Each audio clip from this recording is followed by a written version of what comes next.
You're listening to TFM.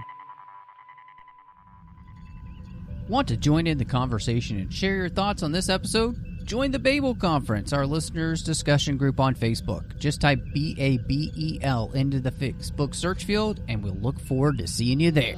Hey everyone, I'm Rod Roddenberry, and you're listening to Trek FM.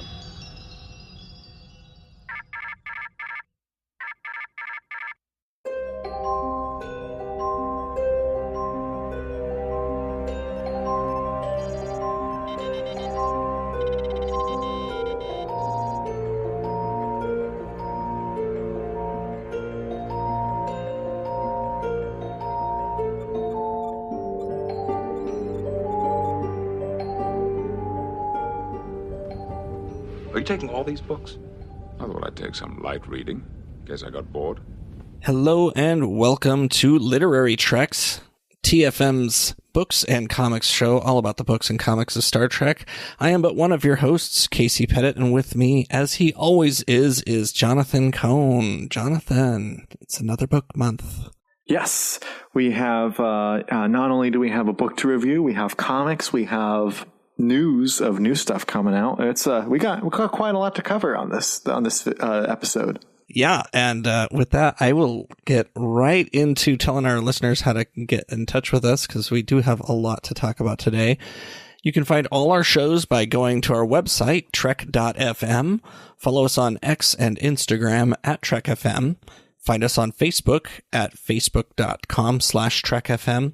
And while you're there, join our listeners-only group, the Babel Conference. Just go to Facebook search field, type BABEL, and it should come right up.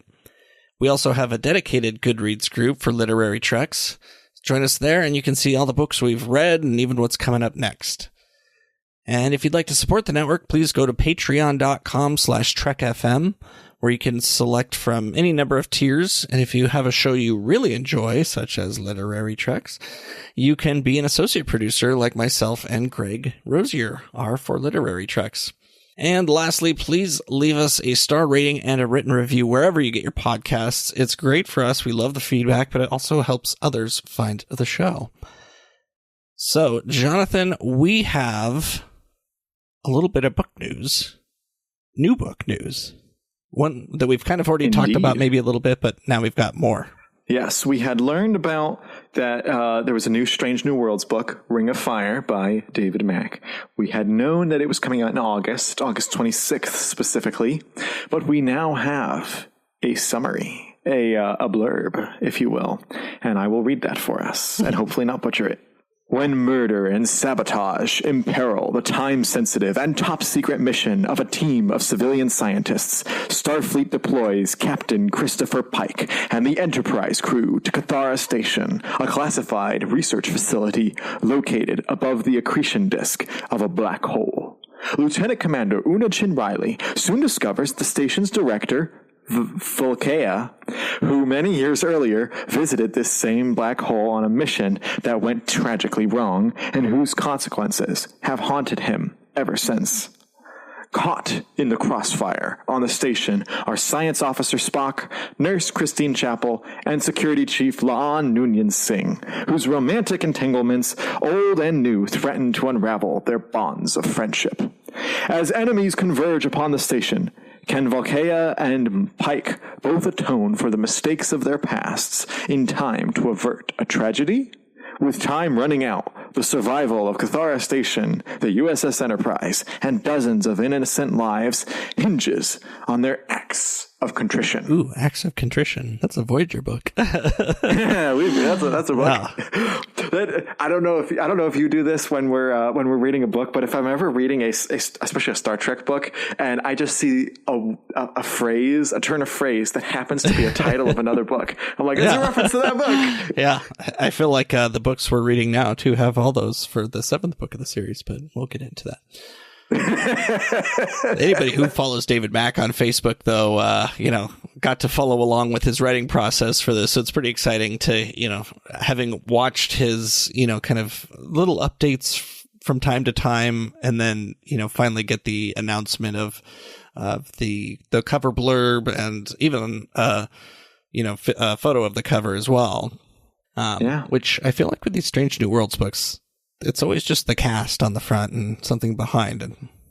It's the cast and some, like, it's a black hole or it's a star or it's a nebula, whatever. Yeah, there's a very specific style. And when you look at each era of Star Trek publishing, you can tell, like, the 80s books had a very specific style. And the 90s books had a very specific style.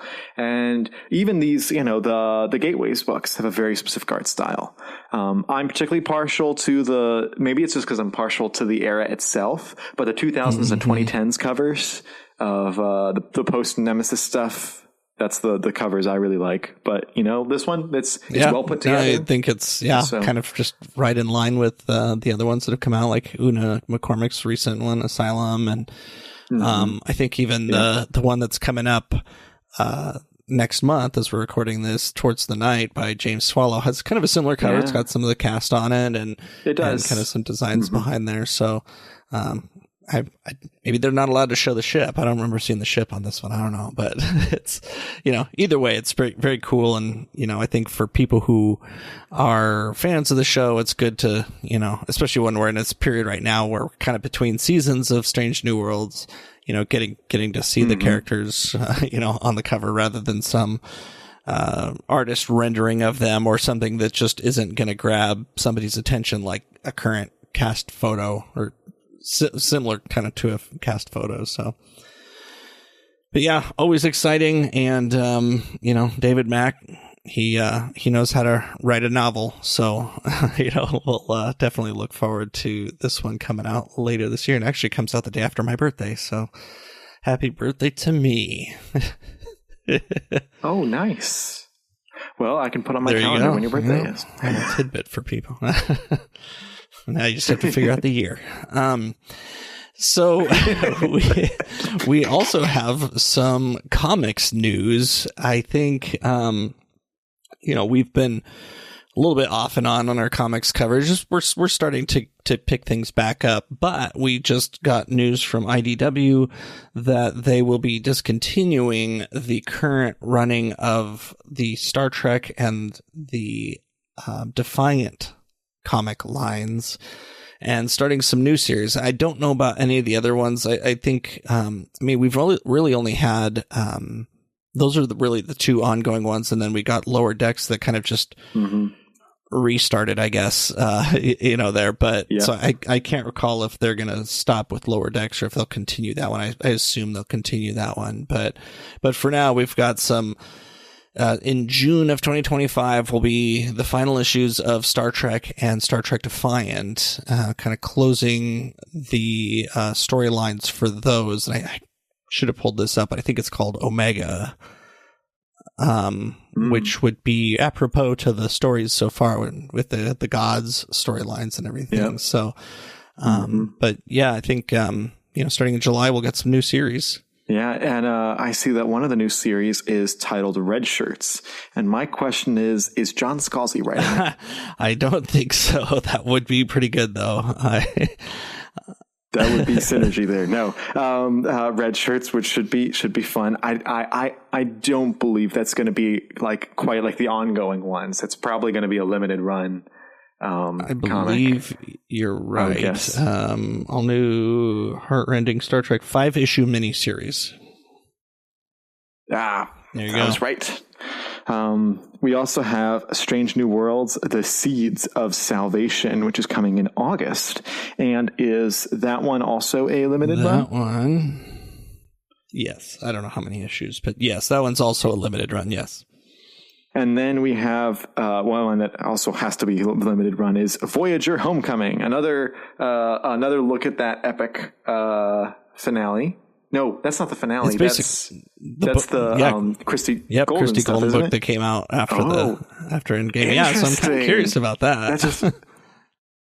That's interesting. I wonder if they're going to faithfully adapt it, or they're going to be like, this is a different version. I think it's a different version. Just kind of looking on StarTrek.com about this. It's also a limited 5-issue series. And it mentions nothing about Christy Golden's book. It's just that the Captain Janeway and the crew of the USS Voyager are back for one final mission before they head home. So it picks up moments after the final shot of the series. So it's obviously going to be interesting. An original story. And okay. Yeah. And I mean, geez, when was the last time we had a Voyager comic outside of even I guess we've had characters show up in, Defiant and Star Trek, and then, it's not the same. Yeah. And so this will be really interesting, but yeah, these come after, it is called Star Trek Omega, and it's, gonna be let's see, this exciting trio of new limited series, this is from StarTrek.com, comes as Star Trek Omega approaches, an oversized one-shot, which is the denouement of critically acclaimed Star Trek and Star Trek Defiant storylines. And, and that'll come in June, so that'll be interesting. We'll get caught up on those storylines over the next couple of Literary Treks episodes, so we can hit that finale before we get into these new limited series. But yeah, kind of interesting how they have taken both the Star Trek storyline and the Defiant storyline as far as they have. And, you and I have kind of been a little bit that it's had its ups and downs, and even when Matthew was on, it was some of the storylines are not too bad, and then you get some other ones you're like, yeah, we didn't need some of these. So it's I'll be curious how they end it, because I think where we left was it Defiant, or was it the Theseus? They went to fluidic space, so that's right. So it'll be interesting to get back into those. Fun. I think we've got a couple. We might have one mini series, mini arc each, before we get to this Star Trek Omega. So we'll catch up on those next time. But this time we've got some Lower Decks comics that we've read. Yeah. I read those today, and they are very silly, very, very fun, very Lower Decksy. I did like how when they go back, they show Captain's log from Kirk. It's in the art style of the animated series. I thought that was genius. That was delightfully genius. Yeah. I liked that. I did like the opening of this comic, how it starts with them just showing different episode titles and be like, all right, we've got a mission. Oh, no, we got it. It was so easy, misunderstanding. Yeah. We got it. And it's like, all right, got another mission. No, we got it. And I was like, this is hilarious. I like it. And they didn't run the joke too long. They cut it off right when it needed to be. So I liked that. And I don't know about you, but the first issue, despite the fact that it technically ended on a cliffhanger, felt like it was its own thing. And then the second issue, despite the fact that it started, picked up, and then, it felt like its own thing. But 3 and 4 felt intricately like a part 1 and part 2. And I just thought that was weird pacing. The first 2 had made me think, all right, this is going to be a largely standalone comic series. And then when I got to part 3, and I did not feel closure at all, and part 4 really didn't feel like closure, I was like, okay, that's a weird... Yeah, it's weird having... Yeah, especially for something like Lower Decks, which is so episodic anyway, to have it have kind of some arcs. And we've had some Lower Decks comics before, we had, I don't know, 3 or 4 issues where, they brought Dracula to life in the holodeck. He was kind of a Moriarty type character, and, they had some fun with that character. I have to say the callback to Dracula where they said, he's over with, I forgot who they said he was with, another horror character, but they say, they're having public domain adventures over there. Well, and I think, again, that's a joke that's not an in-universe joke, but it's hilarious. And I think that one was also in that first issue, which I felt like it was, of the 4 that we're starting with, I feel like the first one was probably the strongest, just because we're kind of resetting our Lower Decks comic timeline, I guess. I don't know. Even though, they made reference to the previous comics, they even made reference to, kind of a little bit of a fourth wall break, how referencing that this is also issue 1, even though they've already done an issue 1, which, I was sitting there thinking, why are we but, whatever. And so, that was a, pretty fun moment. But I agree, issues 3 and 4, definitely had this, kind of continuity to them that I guess we haven't really had with Lower Decks as much, you know, like, I mean, I guess in the last season of the actual show we did, but it feels like it should be more standalone. So, and I guess that issue 2 was interesting because that's when you were talking about that had the kind of captain's log from the animated series Kirk, and not like, it was great too because they even referenced the fact that they're like kind of doing they basically summarized an entire animated series episode, you know, in like, you know, 5 panels or whatever, but you know, but they're like, why is he standing so close to the camera? And oh, how'd they get that shot? And how'd they, you know, do this? And like, oh, they're editing their logs together. Yes, that was hilarious. And then they're all starting to record their logs and everything. But exactly, you know, it was the actual story of that one I didn't care as much for. I mean, it was kind of fun having like some of the other characters like Jadzia and Picard and Janeway. And Picard from before he or it was, I can't remember how they describe it, but basically early Picard. Early Picard. Like grumpier Picard. I love that too. I was like, that's it's oddly specific, but okay, I guess we're getting early Picard. And just the callback even to, it wasn't the Metrons, it was, Excalibans. Yeah. From the episode where they brought back Abraham Lincoln, and they even referenced that, like just a lot of really good callbacks, which is what we kind of want from Lower Decks. Mm-hmm.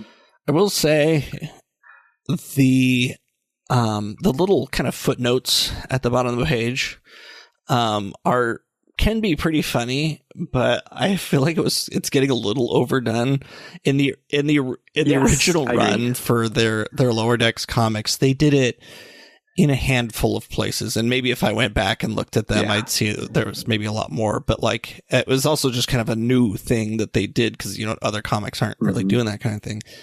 And they were fun little quips, you know, especially as you got through the comic, but it was like every few pages, you know, every five pages or so. Like here it's on almost every page, and like I'll get to the point where I turn the page and I'm like, oh wait, I didn't read the bottom, and it's like, oh, there wasn't one. Like, and it was so small, I had to like when you're reading it on the, you know, digitally, it's kind of hard to see, but and you know, some were better than others. Like there are some that were just like, okay, that was a good, you know, good reference or whatever, but other times it was just like, you know, sometimes it was in the voice of like the Excalibans or one of the characters in the story. Other times it was in the voice of the author of the comic, and so it was a little There was a reference to capitalism that was pretty funny.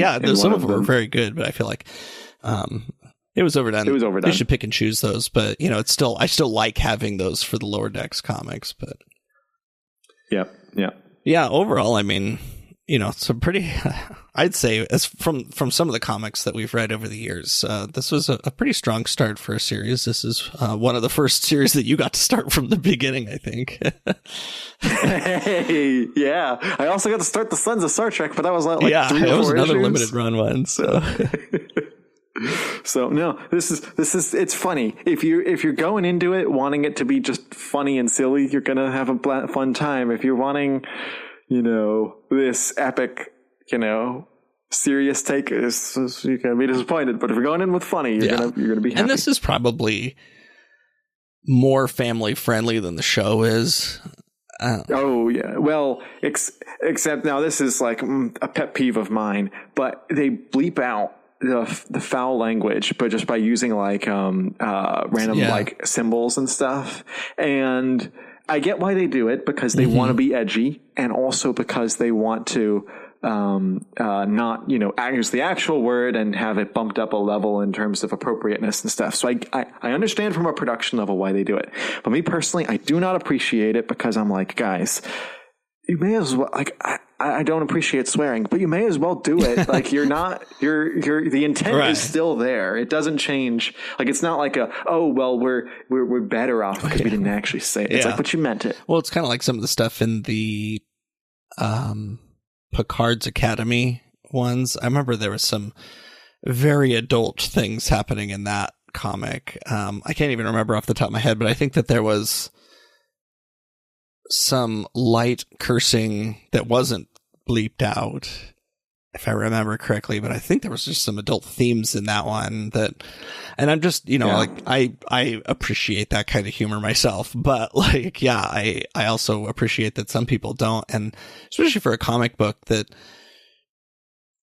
I don't want to say that they're geared towards kids, but like the kind of, especially the animation style in the Lower Decks, but, some of those types of things, like I feel like they should be kind of careful, where they go, like, because there's a way they could do even Lower Decks that has bleeps and stuff on the show, but without taking it too far. Right. But it's still fun. It's still fun. And one of the things I was actually just thinking too is on the artwork on these. One of the things I appreciated actually more about issues 3 and 4 was the art was clearly different. It was, and I didn't actually look to see who did the artwork or anything, but it was clearly drawn by somebody not just doing an exact copy of what's on the show. More, I mean, they still look like the characters and everything, but it wasn't this like perfect copy of, Star Trek Lower Decks or whatever. And so it just made it feel a little bit more artistic and, kind of like when we've read some of the, well, even some of the Star Trek or the Defiant ones, the characters are it's almost like they've traced them from images or whatever. And which is kind of a similar thing for the Lower Decks ones for the first couple issues. It seemed like they traced from images from the show, but the second couple issues, like issues 3 and 4, felt more artistic to me, not in a we've taken this in a wild direction, you're not going to recognize the characters, but just in a nice, like somebody actually took some time to like hand draw. Stylized. Yeah. I'm going to be totally honest. Didn't notice it all. It was just jarring for me when I got into issue 3 and I was like, oh, Captain Freeman looks a little different. Well, I guess they all look just a little bit different. Interesting. Yes, but no, I mean, I think it'll be interesting. Like, I know that there's more issues coming because we had a little bit of a to be continued or just kind of some teasers for the next issue. So we'll get back into Lower Decks after we get through some of the Star Trek and Defiant ones. But we'll come back and do another few issues in a few months. But hopefully people like that and they'll keep making them for the people that do. Well, and we have one more piece of news. It's a bit of sad news here. That on March 16th, 2025, we lost Margaret Clark, who was one of the probably more prolific Star Trek editors that we had at Pocket Books. I mean, she was, up in there with John Ordover and Marco Palmieri and some of the other ones. But we learned about that, I think, probably both of us, mostly through Facebook with the various authors that we follow. Yeah, it was very, very sad news to hear. She was, I believe it was 69 years old about. She'd been the editor of the Star Trek books for quite a while. I believe she started in charge of the novels themselves in the 2000s, working with Ordover and Palmieri. And then she, I think around like 2008, took sole control of it. And she's been the sole editor pretty much. I know she works with Ed Schlesinger, but I think she's the actual editor on stuff. And so she's edited, for over 20 plus years. Well, that's looking at between 150 and maybe 200 Star Trek novels. That's a lot of books that she's edited. She's got quite a legacy. And, it was very sad to hear this news, but, you and I never got to talk with, Margaret, but she actually did come on, Literary Treks, once. She was on episode 48, Tell Me a Good Story. Chris and Matthew talked to her. So, if you want to, honor her and listen to an interview she did with, Literary Treks back in the day, you can check out that episode. Yeah, for sure. That's from all the way back in 2014. So it's quite a long time ago, but and she had been editing at that point. She had already been editing for quite a while, and that was 11 years ago now. Well, and, looking at, David Mack, his, post on Facebook about kind of how he, was working with her when he was writing Star Trek Destiny and just the ideas that she brought to the table, and, Dayton Ward and, John Jackson Miller, and trying to think, Greg Cox. A lot of the authors, a lot of the current authors, but even some of the older, in air quotes, authors who who've been around for a while and knew her for a long time, wrote really nice things. So definitely, if you've got a favorite Star Trek author, go check out kind of their words about Margaret and stories. It was just really really touching, and I don't think it's kind of like movie producers and stuff. We don't really think about the editors as much as the authors when we're reading these books, and to find that her fingerprints are all over the Star Trek books. A lot of the stuff that we know and love about Star Trek books over the last 20 plus years have had a huge push from Margaret to make happen and to make good. And we've gotten a lot of really good books. I was talking with someone, and I was saying, I'd never met Margaret, but you think about it, my favorite Star Trek book series, like the Prey trilogy, The Fall, the Destiny series, the Typhon Pact, the Coda trilogy, all of those, Typhon Pact, all of those were shepherded by Margaret Clark. She was the editor on all of them. So it just shows just the incredible legacy that she's left with the franchise. Yeah, so she will be missed, and I know that the authors, especially who worked with her, will, and we will. I honestly, since we heard this news, like each Star Trek book that I pick up, I look in the back to see the acknowledgments, because they always talk about the editors back there, and even the one we're going to talk about today, was kind of earlier in her Star Trek career, but her name is in the back of it. I mean, just like her legacy it goes back for a while. So yeah, but she'll be missed, but she's got a great legacy. So yeah, well. And with that, why don't we open this door and get into some chaos? Well, we're back once again to talk about the Gateways series, and this time we're talking about Star Trek The Next Generation, Gateways Book 3 of 7, Doors into Chaos by Robert Greenberger, which came out later in 2020, which came out later in 2001. I can't talk. I'm like, this is how old this book is. And I feel like we finally got the beginning of the Gateways series. Yes. So you and I had talked a little bit off camera about this, but like I had kind of been demoralized because I admit I was the one that picked the Gateways series for us to do. I'm next, not pointing fingers, and I was feeling so bad about it. I'm not pointing fingers. Yeah, I am. I had personally picked the Gateway series, and so after we read the first 2 books, I thought, man, I picked such a mid-series, and we've got 7 books, and so I was just so down, and I was like, all right, I'll pick up the next one. I don't know what it's going to be. And in my mind, I thought, well, if anyone's going to have the main story, hopefully it'll be Robert Greenberger, since he co-created the series. So I was hopeful that this one would be great. And basically 1.5 chapters in, I was like, I'm sold. This is the book we needed. I pretty much knew, and I messaged you 2 chapters once I finished chapter 2, which is a lot of the book because the book has really long chapters. Yeah, it does. But after chapter 2, I said, "Oh, we're in it now. This is what we were looking for, hoping for with the series." And maybe that is just me being a little bit personal style, because this book features more of the political thriller style that we are accustomed to in a lot of modern Trek, whereas the first 2 books in the series are more the deep space exploration episodic stuff that you would see in the original series or in the early parts of Next Gen.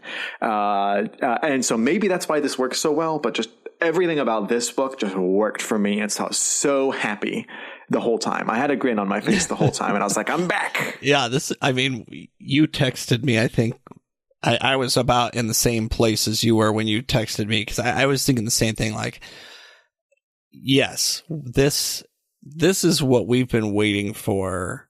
And honestly, like, this is where I knew, like, you know, I said early on, like, you know, when we were talking about the first book, that I've read this series before, but I read it probably 20 plus years ago now, like closer to when it came out. So the only thing that I really, and still the only thing I really remembered about it was the Iconians.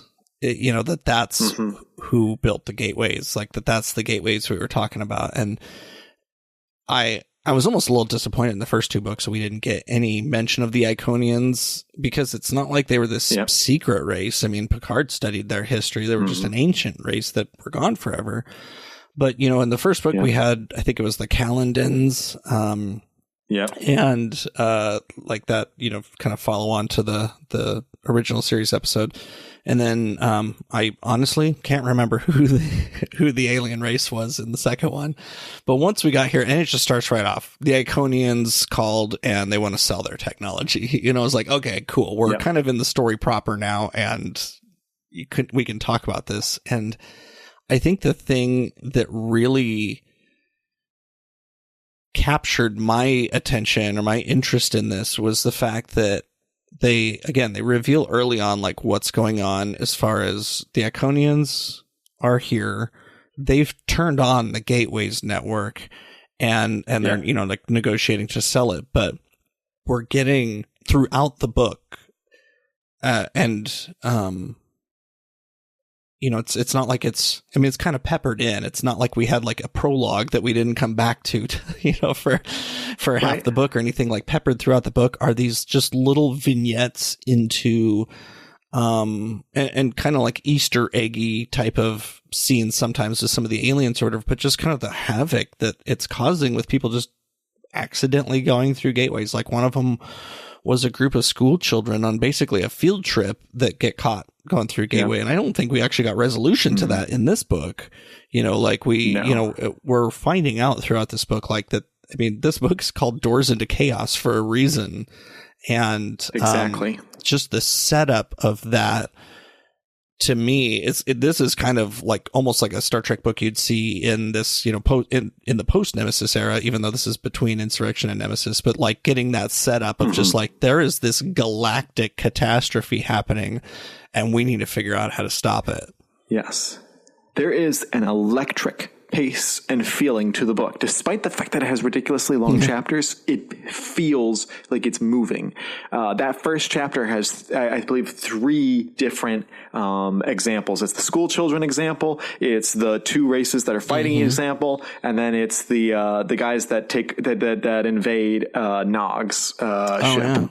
Or is it Nog, the Grand Nagus, Rom, whatever, or is it Rom? Yeah, Rom. Yeah, the Grand Nagus' ship. And so, like, each of those is like, all right, stuff's happening. It's chaotic. The gateways are opening, and we kind of, because we've been part of the series, we kind of knew what was happening. And then Picard is called back, and we get another briefing, which maybe other people don't like this. I loved the briefings. I loved seeing them sit around and be like, all right, this is the game plan. This is what the plan is. And they're like, all right, Picard, you are going to go and get a bunch of diplomats together and maybe get some ships from them. And you're going to basically take an armada to meet the Iconians. And I was like, ooh. And they said, oh, but we were going to the Klingons first. I was like, oh, we got to see the Klingons. Yes. Okay. I'm all for this. And it's like, it's recognizable races. It's recognizable. It's easy to picture. You know, everything about this book just felt like post Nemesis continuity. Like, it felt like it had that kind of tone to it. And so it was familiar. The first book, I mean, if you've watched the TV show episode, you're kind of familiar with what's going on in it, but really it was not quite as familiar. And the second book is like totally original, totally different. So it was just, I liked that familiar feeling that we had with the plan. And then you had, you know, we basically had 3 different plot lines we were following. You had Picard, who's going to get all the people and all the ships and stuff. And then you also, at the same time, have Troy, who's going, and she, even though she's like the second in command on this other ship, you know she's going to be in command at some point on it. And then you have Riker, who has the Enterprise, which I don't know how plausible it is that they'd be like, oh yeah, we're going to ferry Jean-Luc back to headquarters, and then we're going to take him off his own ship and send it into the middle of danger. This is a little implausible. This is me going, I feel like it'd be reverse. I feel like they would give Will Riker the new ship, and they'd be like, Jean-Luc, you take the most expensive asset we have, the big Kahuna ship. You take the Enterprise to the next thing, and your first officer, Will Riker, he'll command this tiny little ship instead. That's I can overlook that personally. Yeah, and I mean, it was weird because, I mean, even Picard, I guess, thought it was weird when it happened. He was like, wait, you're sending my ship away? And you can almost see, since we know, because we finally got, we complained in the first couple of books that, I mean, we kind of knew where, if you read the New Earth books, you kind of know where the Challenger book takes place in the universe or the timeline. But again, without really, going on a memory alpha or, something and looking up where the first one takes place, you're kind of in the dark. This one we get like their historian's note, and, it gets placed, after the Voyager episode Pathfinder, and we get some, information throughout the book that it's a year after the events of Insurrection, and there's some callbacks to Insurrection, which is actually pretty nice. And I can't remember how much time takes place before Nemesis, but part of me wonders though if giving Riker the Enterprise, because he's being sent off to go help mediate the Deltans and the Carry-On, on their kind of desire for this planet, since they got transported there. You could almost see it as kind of a trial run because, we know at the beginning of Nemesis that Picard, that Riker gets promoted to captain. He's going to get his own ship. And, I almost wonder if that, I don't think anything's going to come of this, but I could see this as kind of Starfleet's way of going like, well, let's give him a mission that's a little bit of a softball, but something that's also not, we're in the middle of a crisis, to see how he does before we send him off on the Titan, which is going to go explore, the far reaches of the galaxy or whatever. But, and by the way, kudos for the authors for Greenberger for getting super lucky, because Nemesis is not out yet. This is 2001 that this book comes out. Nemesis came out in 2002. So, and usually they're very tight on production, unless you're doing the novelization. They're not telling you what's going on with the movies, usually with these types of things. So I can imagine they didn't know that Riker was getting the Titan, that he was getting a command. So, that's perfect synergy. Maybe Ordover knew, and so he may have. I bet you're right, though. Maybe not, because, because Nemesis came out in December of 2002, which means they were probably shooting it late in, this book would have been probably shooting it then.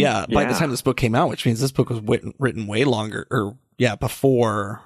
So, they probably had no idea what was going to happen. Because, in here we get, Worf is still... But it worked out well. Yeah, exactly. Yeah, it fits pretty well between the movies, I feel like. And we get, Picard goes to Kronos and, to meet with Martok, and picks up Worf along the way. So this is just yet another way that Worf is going on an adventure on the Enterprise. Worf is not doing his job. But it was it was good having him here. Worf was used very well throughout the book, in both his capacity, and mostly in his capacity as ambassador, because when we're getting his point of view of stuff, he's fighting himself not to just jump into the action and start, giving orders on tactical issues and things like that. He's really trying to stay back. I'm an ambassador. I'm just an observer until I'm asked. And even Picard's hey, I know that if Worf had something to say, he would say it. Otherwise, I'm going to not rely on, just go back to my old habits and rely on Worf. So, but it was just good. Even though we split up the crew with, Picard and Worf on one ship, Troy on another, and the rest of everybody else, on the Enterprise, it still worked as a cohesive next generation story. I didn't care as much for the Troy parts, just because I would agree. it didn't really add a lot. And I honestly, at the top of my head, I can't remember who it was that she went to go visit to recruit. Oh, the Ferengi, I guess. Troy, yeah, the Ferengi. She went to the Ferengi, and she went to, I think it was the Tholians. Oh yeah, who said no? I think she visited the Tholians, who said no. But the reason her story, I think didn't work as well as, for one, because she was the one that kept getting said no to, but also because there was a lot more character stuff going on. Because there were like some people on her ship who were like the bridge crew who were having their own kind of little story going on, and I was like, that was one part of the book I was like, I just don't care about that. Yeah. That's I'm here for Troy, and I'm here for the main stuff. And also, she had a weird connection with the captain of the ship. She was the captain of that ship, though, because they were calling her Captain Troy and stuff. But that was in the second half of the book. Oh, yeah. Yeah, in the first half of the book, there is a captain who gets incapacitated. I forgot about that. Yeah. But, I agree. Her story was the weakest. I liked Picard's the best personally, because I was so excited. I was like, oh, we're getting to see Bartok. Oh, we're getting to see Worf. Oh, and I loved getting those Klingon ships, and they're just chomping at the bit the whole time, and it just becomes like a joke. Like, they're like, all right, we're gonna go. All right.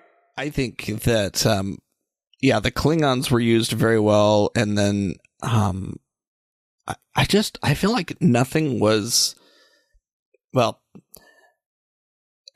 all the races that were used very well. And I don't want to beat a dead horse, but I feel like, the stuff with Troy and on that ship, the necessity of it, I could see would be just that, we can't just send Picard out. I mean, like, we even got word that, Admiral Ross was out there. Yep. He was going to go meet with the Romulans, which ended up not needing to happen. And then, so we know that there were other ships going around, but I don't feel like any of the scenes with like her and Rom were needed, or Lita, like that whole scene. It was just, it kind of seemed just like a fantasy, her showing up naked to the Grand Nagus and everything.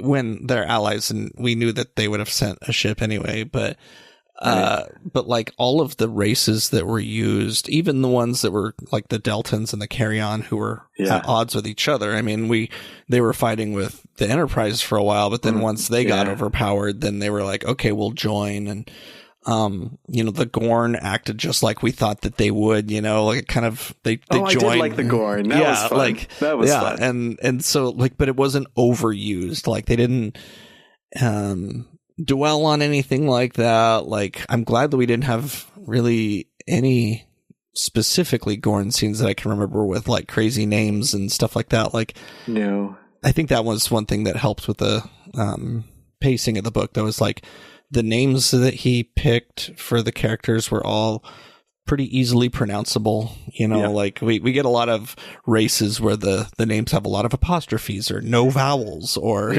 whatever it is, a lot of SHs, or and this one was, it didn't have that. It was just like, let's get their name and let's go on with the story. And none of the scenes were too long. None of them overstayed their welcome. Pretty much, I believe every single planet like that they visit to grab people was like a one and done scene. Mm-hmm. And so that helped move it along quite quickly. But then you had the Riker storyline, which we haven't really talked. You kind of mentioned with the Deltans and the Carrions, which first of all, again, Carry-On, like I kept pronouncing it like your carry-on baggage. But that was just me. But I was reading it, and you're at the scene where they're like getting ready to shoot at each other, and then he sends his ship right in the middle, and it's like, no, don't. Like he's trying to be like, all right, if we're in the middle, they won't shoot at each other, and then he's dead wrong, and they keep shooting, and so he's like, fine, shoot at both of them and make them angry. And so now they just turn, and so they have a common enemy on him. And when they just turn and he goes, crap, that didn't work. And it's like, now we're outnumbered by like 10-1 or something. I cracked up. It's hilarious. And and like he handles it so calmly, and he's just kind of like, he kind of has this view of we've had worse odds before. We've dealt with the Borg. We can handle a few guys. So So Yeah. it was just so humorous. Yeah, it was good especially because it had the classic, Picard shows up right in the nick of time, like right as he's kind of about to we got to give up and get out of here if we can. And but the Carry-On and Delton ships are so close that they can't, form a warp bubble. So again, we even get some technobabble in here that doesn't dwell, it's just enough to keep the story going and, the things that we like. I didn't care much that the Deltons were so. I didn't mind it being like an aggressive race or aggressive ship, at least, but they're members of the Federation. And so like them firing on the Enterprise, even though they've got this quarrel with the Carry-On, right. I don't know how else they could have dealt with that. I just thought it would have maybe gone a little differently, and that there would have been more than slap on our wrist. There would have been hearings at or just like that they wouldn't have shot at the Enterprise or something, because it's like and I mean I guess maybe they were a little bit cocky and were like, oh well, we're a Federation, so the Enterprise is going to take our side or something, but they didn't. They were just as aggressive, and they addressed that. They're like, they're known for their sensuality or whatever, or their passion, I guess, and they're like that even extends to passion for like fighting and stuff like that. Yeah. But so I mean, it worked in that way. But I was also kind of like, I mean, they became a member of the Federation for reasons, and now they're just going to fire on their own people effectively. Like, that maybe that wasn't as believable, but. But then in the middle of the book, we get to I believe it's chapter 7, which is just a really long chapter. Is that the 50-page one or something? It's 60 pages, okay, just about. It's a long chapter, but that was like a big epic battle chapter, because that's the one where, all right, all the ships are in place. They've all ceased fire. The Iconians show up, and stuff does not go well. Yeah. Well, and is this the chapter where we find out who they are? Yep. No. Yeah. So like we finally get an actual honest to God connection to Susan Wright's book, where we find out that because I mean, basically, it's the Petra from the first book. Petra. Who were pretending to be the Calendans in that book, and now they're and like our crews are so smart. Like Troy's kind of figuring it out.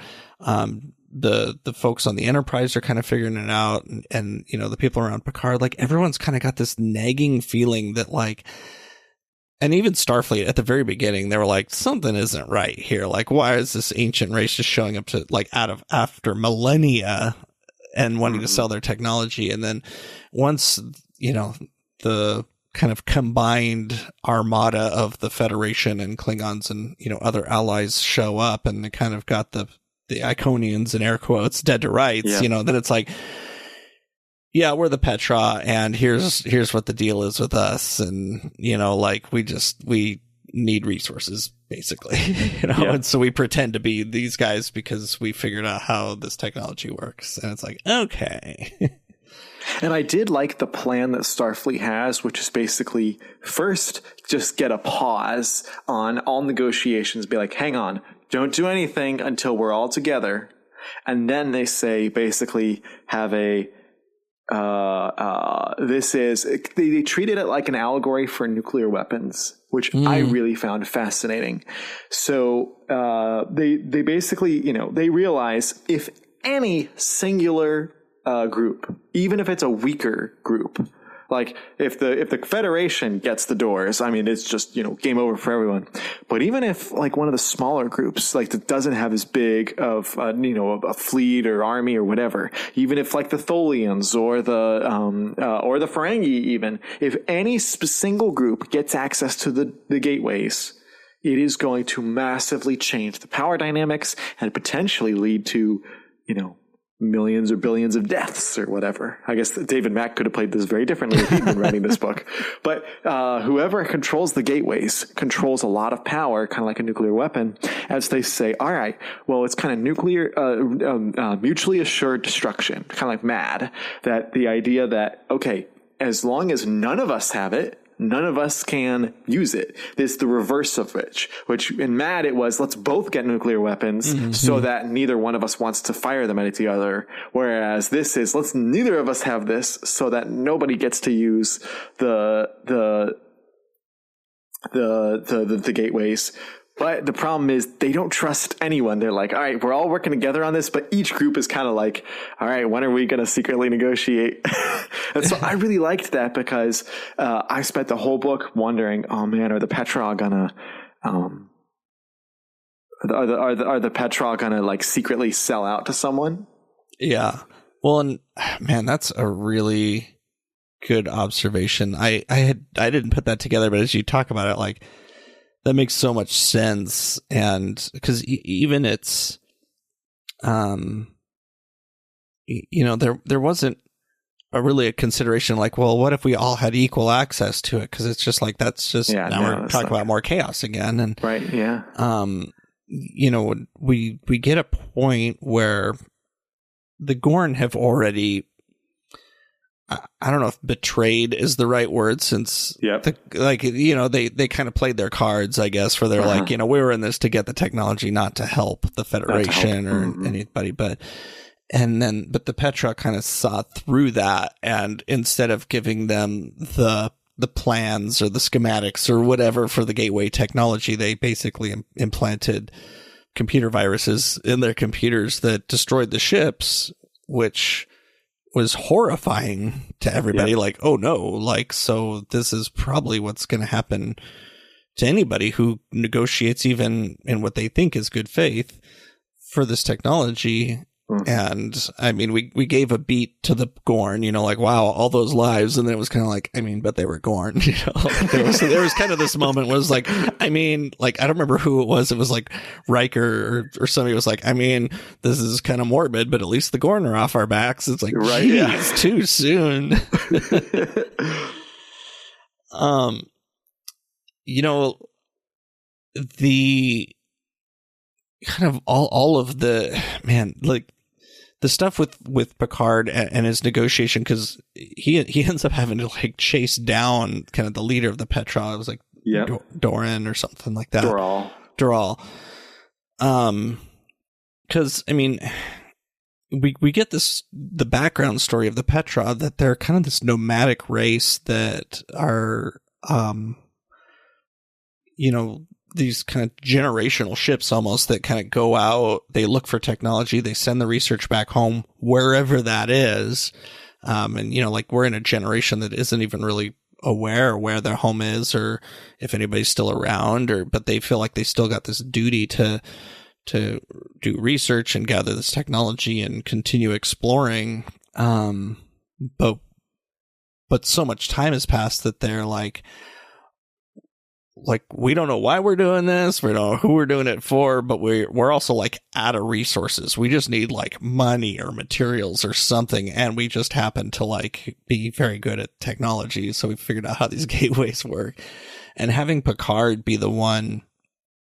I mean, there was really no other choice than Picard, not just because this is a Next Generation book, but just because Picard just seems like the natural choice to like be the one to go and kind of be the person that goes and meets and, you know, with them, to not even negotiate, but just he's trying to get them to shut it down, like, and throw away the key. And, you know, gets to the point where, you know, Picard has to decide, like, I've got to go figure out how to stop this, you know, like, and find these people and kind of put an end to this. And of course, you know, even Riker's like, it kind of has to be you, Picard. Like, he's like, I'm not even going to argue with you on that one. And then it ends with them pointing all the portals in the same place, and them flipping through a bunch of portals. And I was like, I feel like the next couple of books are going to end with the portals either being on one of the planets that it had been from, or flipping to the portal that he flips it to. But they flip all the portals to the same place, the high domed building glistening damply in the sunlight. And he's like, all right, once they all pointed in that direction, he went through. And of course, as you mentioned earlier, we got the clever in-universe reference to the final book, where the final line of this book is, Picard took 2 steps and entered the gateway without knowing what lay beyond. Yeah. And then it says, to be continued in what lay beyond. Yeah, that was obviously an assignment for people to use that term to end their books. Yes, exactly. So I think even in the first one, the first or the second one, like, well, they all ended with that, but like one of them used it a couple different times throughout, like, you know, when the gateway starts up and he can see what lay beyond, or, you know, things like that. But you know, before we wrap up, one of the things that we didn't really talk about that I feel like we should at least touch on is the conference that they have, you know, when Picard gets to Earth. Going with this. Yeah, it was the and once again, this is where the gateways concept is introduced to us, and we get this kind of big hollow conference basically with you know, Picard and Ross and some other folks are there at Starfleet headquarters, but then we get Colonel Kira and Commander Vaughn from the DS9 relaunch books that are on a hollow communication, and we actually find out some information that Vaughn has had contact with the Iconian gateways before, but we don't really get any more than that. So it's kind of interesting. Probably going to be book 4. Probably, yeah. And then we also get some interaction with Mackenzie Calhoun from New Frontier, as well as Elizabeth Shelby from New Frontier, you know, captains of their own ship. And so we're doing this. And then actually later in the book, too, there's kind of a call out to something that's happening on Deep Space Nine, where there's also a crew from Voyager as well. And there's a crew from the Delta Quadrant that shows up that had contact with Voyager. So we're already in this, what I will call the first book.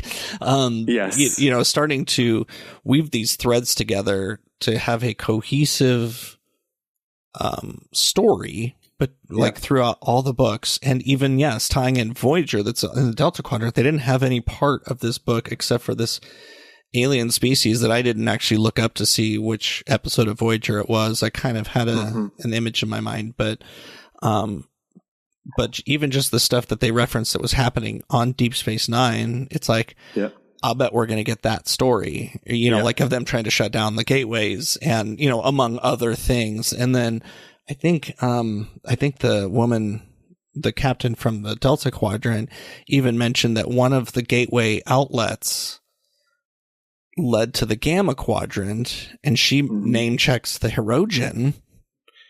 And something about like, what if the Herogen got it? And it's like, okay, so now we're starting to connect the Herogen, the Delta Quadrant, like, in the Gamma Quadrant, like, you know, where are we going to go with this? You know, like, this is like only good things could come from this, you know? Exactly. And it made me think, oh man, we're going to have to do another Voyager book of, hey, we have this way to go home. Nope. No, we don't. No, we don't. Yep. But, at that conference, again, it was all this is all the post-Nemesis stuff coming together. I mean, we're not post-Nemesis, but it's all the post-Nemesis stuff coming together. That made me excited. I thought you were going to mention something else, though. Oh. There is also somebody who's not really part of the post-Nemesis continuity, but shows up and connects to another book, and that's Scotty. Oh, right. Scotty shows up. That's right. And they even ask him. They're like, have you ever dealt with these guys? He's like, yeah, I believe they threw our ship, you know, 1,000 light years away, and they had to like 990.7.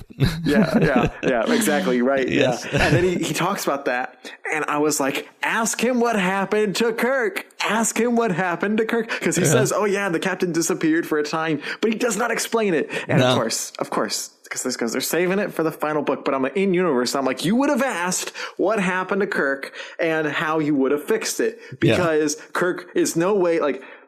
So for the book, it's pretty obvious what it's going to be, is all the characters, all the captains, whoever, are all going to be in the gateways thing. They're going to do their thing and then come back. So in terms of in the books, we haven't seen what's happened to Kirk yet. We're going to see it in the final book. But in universe, Kirk has already gone there, experienced whatever he's going to experience, and come back. So it's like, just talk to Kirk. He's going to know. Right. Or not talk to Kirk, but talk to Scotty, he will pull up all the old logs. Oh, what did Kirk say? Oh, this gateway thing. Yeah, because it was such a quick thing that happened in this one. Because he was there at Starfleet headquarters, and Picard even mentions like, oh yeah, because he's been working with the Starfleet Corps of Engineers, which is another book series that was just starting at this time. I mean, by the time the Gateways series ends, book 10 of the SCE books is kind of an epilogue to this, and they're like doing kind of a cleanup kind of thing in that series. So I mean, like it's already been established in the books that Scotty's working with the Corps of Engineers, and like there was because I forgot later too that there was like a comment about how Spock, like somebody mentions like, oh yeah, threw him 1,000 light years away. It was actually 990.7. And I was like, I forgot about, like, that was mentioned multiple times in that first book. And you know what this kind of felt to me personally was kind of like in Into Darkness, when they call up alternate universe Spock and they're like, all right, how do we solve this problem? And he's like, I promised I wouldn't tell you this, but I will tell you this because it's important. That's how I felt this was. It's like, all right, call up Scotty. He knows the solution to the problem, and he can solve this and make this a much shorter series. Yeah. But that's not what they did. But they even say, too, they're like, well, yeah, I guess, it's not all a matter of public record. Like, there's still some stuff that's still classified, and we're going to have to see if we can get access to those records. And I think even Ross was like, sure, I'll get you access or whatever, but then nothing. We don't hear about Ross is like, I'll add you to the Signal group chat. And oh, wow. That's a very recent, very topical right now. Anybody listening to this, 8 years in the future is going to be like, what are they talking about? Oh boy, that's funny. So anyway, yes, I think all of this to say, yes, we it's so great to get we know not every book is going to be a hit. We know there's going to be some stinkers. That's just especially in this era of when they were pumping out like 20 books a year. Mm-hmm. But to get one like this is so refreshing. Yes. And, like you coming out of the first two, because I was like, man, I've read these before, but I don't remember if I liked them, if I didn't like them. Like, I don't remember them enough.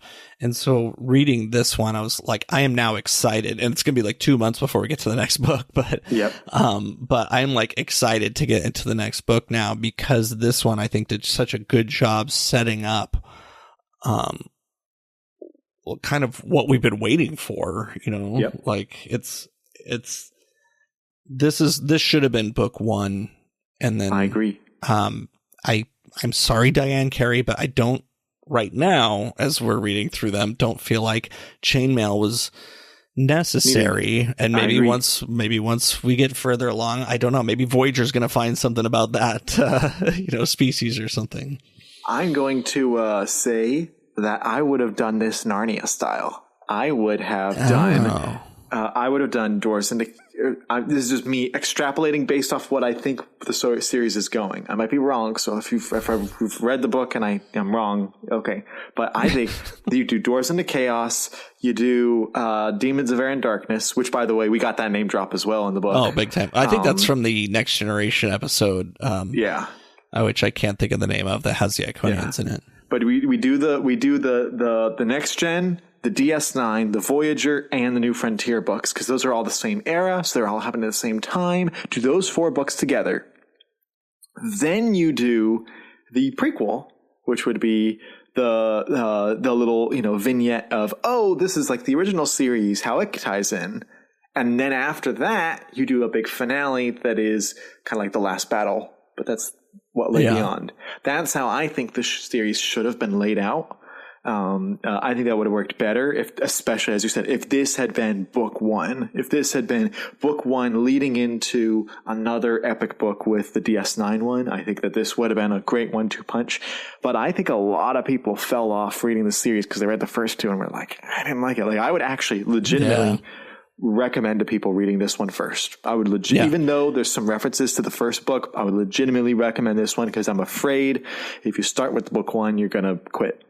Agreed. I mean, and honestly, you lose nothing by starting with this one. I think the other two were fine. I mean, you and I were kind of bored in the first one just because it was like, what is happening here? Yeah. I think if I were to go back to reread it after reading this one, I would read it a little bit differently with the knowledge of what's coming, but also I think there would be some bit of letdown in it just because they had to be careful in that first one how much they reveal because it was really just a peek into the gateways really, and even chainmail. I'm kind of curious just how it'll fit in, but I mean they've already done with these books, with the Star Trek books. By the time this one came out, they had already done, like Susan Wright had already done the Badlands books and the Dark Passions books, which both kind of use kind of all of the characters like from all of the eras. And then we've also had the 4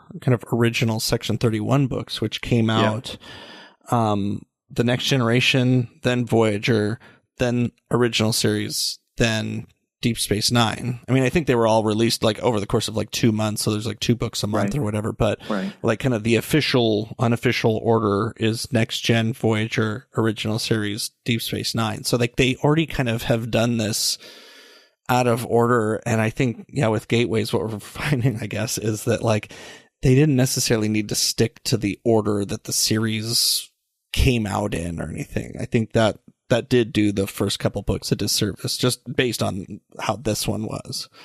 Yeah. But I'm excited to move into the next one. So, that'll be another month or so. Yeah. But, cause we have to wait because we have something in between. Yes. But, if you were to give this a rating, I'm assuming it's not going to be low. No, this is a high one for me. It had, again, with the nuclear type stuff, I was surprised at the themes. I really loved the book. None of the third acts have been stellar yet. All 3 books have had weak third acts for me. The first 2 acts here were fantastic. Third act here was better than the first 2 books, third acts, that is. Mm-hmm. But it still wasn't on the same level for me. So I knocks it a little bit. So I'm going to give it a 4.5 out of 5.